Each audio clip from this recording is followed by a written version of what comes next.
नमस्कार। संतोष की रिपोर्ट में आप सबों का स्वागत है। और आज हम संतोष की रिपोर्ट में बात राहुल की सक्रियता को लेकर कर रहे हैं, और वो भी खास करके बिहार की सियासत को लेकर। 2025 के विधानसभा चुनाव का परिणाम जो भी हो, लेकिन जिस तरीके की सक्रियता राहुल गांधी की बिहार में दिख रही है और जिस अंदाज में अपने तमाम कह सकते हैं कि ऐसे चहेते व्यक्ति जो उनके किचन कैबिनेट के सदस्य रहे हैं, पूरी तौर पर कहें तो बिहार उनके हवाले कर चुके हैं।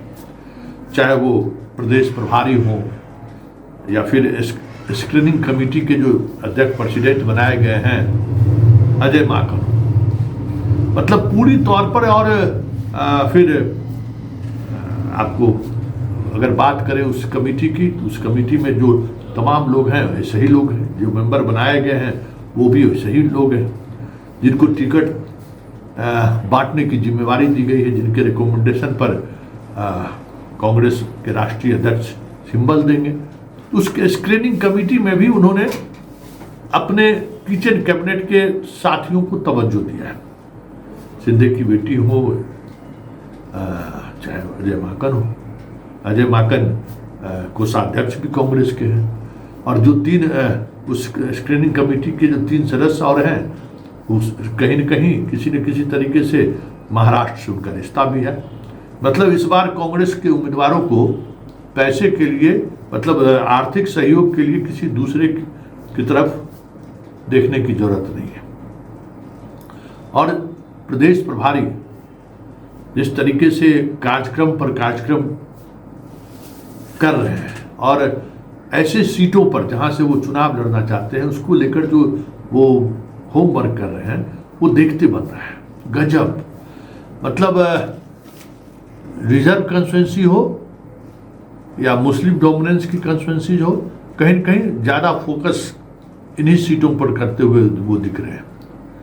और लग भी यही रहा है कि इस बार कांग्रेस टिकट वितरण में भी राहुल के फार्मूला के तहत ही कांग्रेस को अपने कार्यकर्ताओं को टिकट देगा। मतलब क्या है, जितनी भी सीटों पर चुनाव कांग्रेस लड़ेगी, उन सीटों पर ऐसे उम्मीदवार होंगे जो कहीं न कहीं कांग्रेस से उनका वर्षों का रिश्ता रहा हो। यंग लोगों को महत्व दी जाएगी, ये भी साफ दिख रहा है।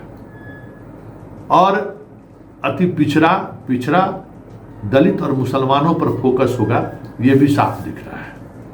सवर्णों की इस बार कांग्रेस में दाल गलने वाली नहीं है, ये भी संकेत दिख रहा है। जिस तरीके से स्क्रीनिंग कमेटी में मदन मोहन झा को छोड़ दीजिए, तो कोई ऐसा व्यक्ति नहीं है जो टिकट को लेकर लॉबिंग कर सके। और एक बात और है कि बहुत सारे ऐसे नेता हैं जो अपने बेटे को टिकट दिलवाने की चाहत रखते हैं।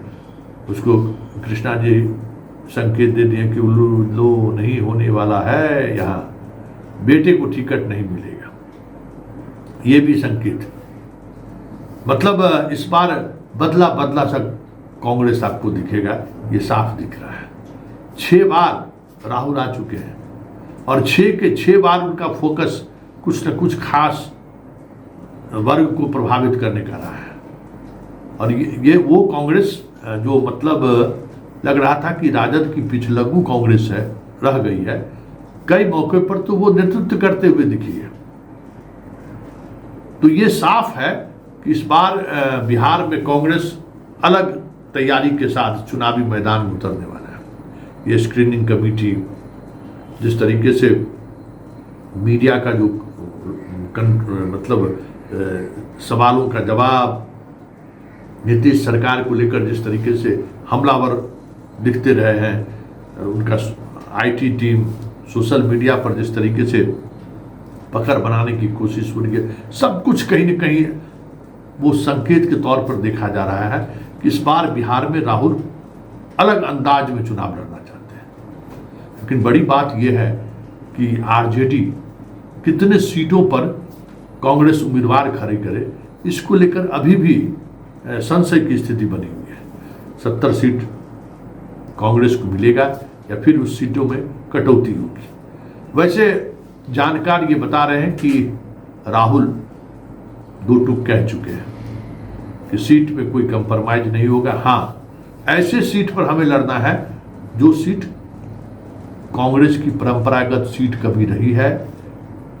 दलित रिजर्व कॉन्स्टिट्यूंसी पर सबसे ज़्यादा फोकस देना है।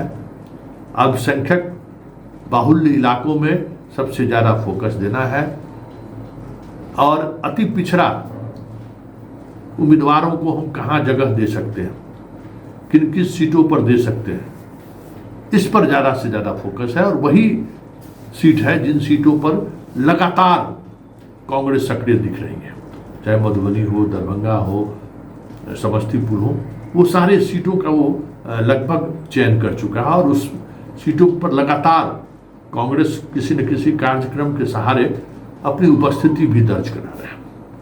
लेकिन बड़ी बात यह है, बिहार जहां कांग्रेस कह सकते हैं कि सिवाय वैचारिक प्रतिबद्धता को छोड़ दे तो कार्यकर्ता के स्तर पर, पार्टी के स्तर पर बहुत पीछे चला जा चुका है कांग्रेस। अधिक 100% कांग्रेसी कहिए जो सवर्ण मानसिकता वाले जो कांग्रेसी है वो भाजपा के साथ है, आज भी है। बहुत कम उसमें अब लोग बचे हुए हैं जो कांग्रेस के परंपरागत वोटर के रूप में उनको याद किया जा सकता है।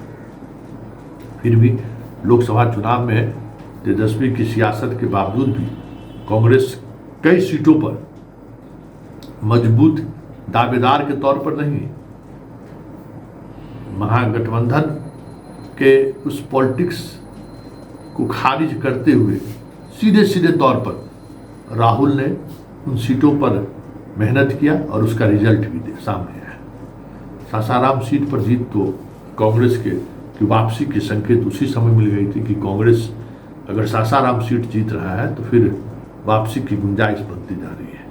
ये अलग बात है कि अगर औरंगाबाद सीट पर निखिल कुमार को अगर टिकट मिला रहता तो फिर कई और सीटें प्रभावित हो सकता था, कई और सीटों पर मदद मिल सकता था। पप्पू यादव के मामले में भी अगर राहुल थोड़ा रिजिड होते या फिर मनाने की कोशिश करते लालू परिवार से, जो दिख नहीं रहा था, लालू परिवार उसको एकदम ईगो पर उन चीज़ों को ले लिया था, कन्हैया को लेकर ईगो ले लिया था, ईगो पर अगर वो सारी बातें नहीं होती, जैसे कीर्ति आज़ाद को जाना पड़ा, कीर्ति आज़ाद को लेकर अगर दरभंगा, कन्हैया को लेकर बेगूसराय, पप्पू यादव को लेकर पूर्णिया, ये सब सारी सीटें अगर के साथ अगर कांग्रेस और महागठबंधन चुनाव में उतरे रहती तो बहुत कुछ बदलते हुए दिखता आपको, परिणाम पर भी इसका असर पड़ता।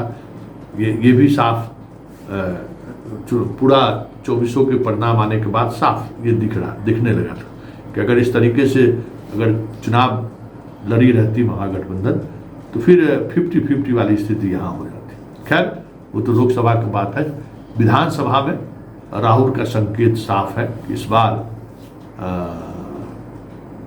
जो चुनाव होगा उसमें ड्राइविंग सीट पर भले तेजस्वी रहे लेकिन नियंत्रण कांग्रेस का रहेगा, ये साफ दिख रहा है। और कांग्रेस इस बार किसी भी परिस्थिति में कह सकते हैं कि तेजस्वी को ऐसा ना महसूस हो जैसे सीएमए फेस को लेकर कि घेराबंदी है, तेजस्वी को बहुत कुछ छूट नहीं दी जा सकती है। लेकिन एक और बात है कि जिस तरीके से बीजेपी लगातार बिहार में अलग से सियासी बिसात बिछा रही है, ऐसे में हमें लगता है कि कांग्रेस की इस सक्रियता से तेजस्वी को भी लाभ मिलेगा, ये साफ होता हुआ दिख रहा है।